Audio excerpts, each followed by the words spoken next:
Mga kaganapan sa labas ng bahay ni Kuya matapos ang eviction night.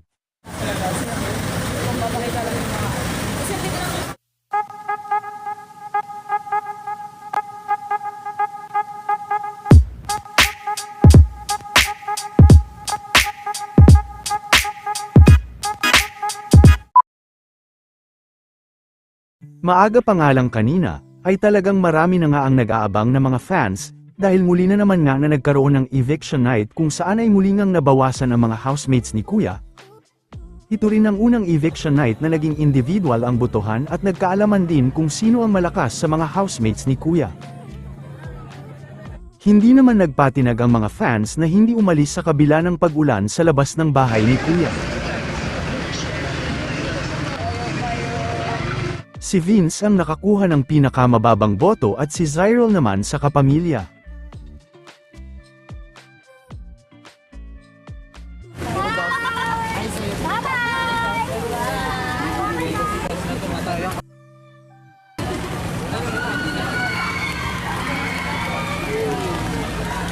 Pinapalabas na lang. Bye-bye! Sige po, mami.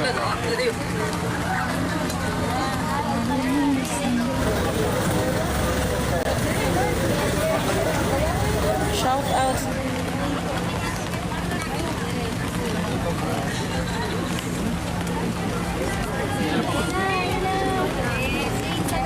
Hanggang na sila nagbibideo.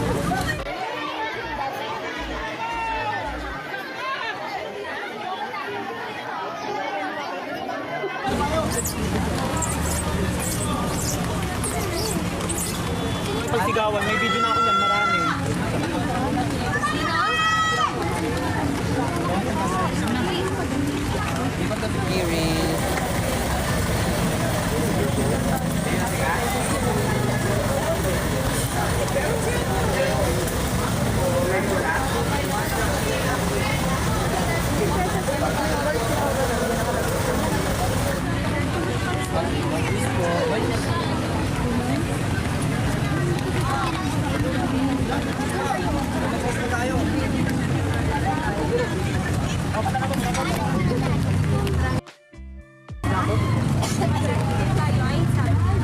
Papawisan na ako. Sobrang lamig. Yan doon, tutok ako ng tayo nila.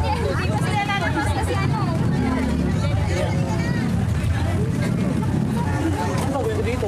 Tigritig tayo nila.